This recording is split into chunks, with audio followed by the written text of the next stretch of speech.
याचे पोलिसनी काही ट्रान्सपोर्ट करतात तर त्याचं त्यांनी एक GR आहे की एवढे पैसे त्यांनी महापालिकेला दिले पाहिजेत म्हणून. ते 3.25 कोटी रुपये 20 वर्षानंतर आम्हाला मिळाले होते. त्याचे आम्ही इमिजिएटली वाटले. अनेक अपघात दाव्यांमधले लोक चक्र मारत होते, मग ते काहीतरी जप्त्या निघतायत, हे सगळे दावे सेटल केले. म्हणजे रेग्युलर महानगरपालिका चालून 200 कोटींपेक्षा जास्तीचं दायित्व आम्ही 2 वर्षांमध्ये, म्हणजे स्मार्ट सिटीचा हिस्सा असेल, उजनी समांतर वाहिनीला द्यायचा असेल, कर्जांच्या परतफेडी असतील, काही असेल, हे सगळे पैसे आम्ही त्याच्यामधून भरलेले आहेत. आणि असं नाही फार शासनाने GST ची ग्रांट आम्हाला वाढून नाही दिली.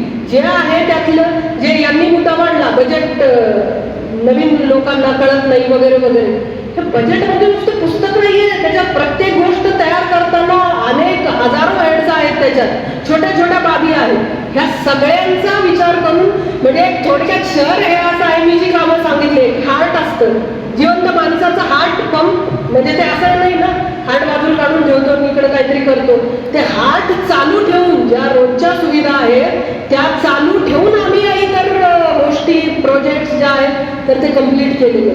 हे सगळे करत असताना माझी टीम तर चांगली आहेच आहे, परंतु तुम्हा लोकांचं पण सहकार्य असतं इन्फॉर्मेशनच्या माध्यमातून.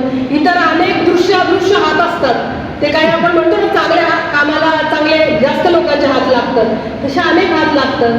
अनेक कॉन्टॅक्ट्स आपण मला यूज करता आले. इतक्या वर्ष सर्व्हिस केल्यानंतर वेगवेगळ्या पातळ्यांवरचे संबंध असतात, परंतु एकदा ते काम माझ्या शहरासाठी महत्वाचं आहे आणि ते करणं गरजेचं आहे.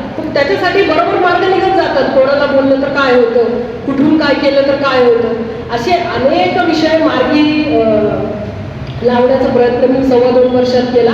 अजून पण जेव्हा माझी बदली होईल, जेव्हा काही होईल, त्या शेवटच्या दिवसापर्यंत इथले प्रोजेक्ट कसा मार्गी लावता येतील आणि आणखी परमनंट सिस्टीम कशी तयार करता येईल. इन्फ्रास्ट्रक्चर हे असतं की एखाद्या व्यक्ती केंद्रित काहीतरी व्यवस्था असते. समजा आपण म्हणूया की अतिक्रमणची ड्राईव्ह घेतो. समजा एखादे कमिशनर आले, स्वतःच रोडवरती उभे राहून अतिक्रमणची ड्राईव्ह चालू आहे, उत्तम इनिशिएटिव्ह आहे. जसं ते माणूस बाजूला जातं तसं ते जातं व्यवस्था. ही इन्स्टिट्यूशन निर्माण करता आली पाहिजे, पायाभूत सुविधा ज्या व्यक्ती केंद्रित नाही. हे कमिशनर ते कमिशनर ते कमिशनर कोणी आलं आणि गेलं तरी त्याच्यामध्ये फरक नाही पडला पाहिजे.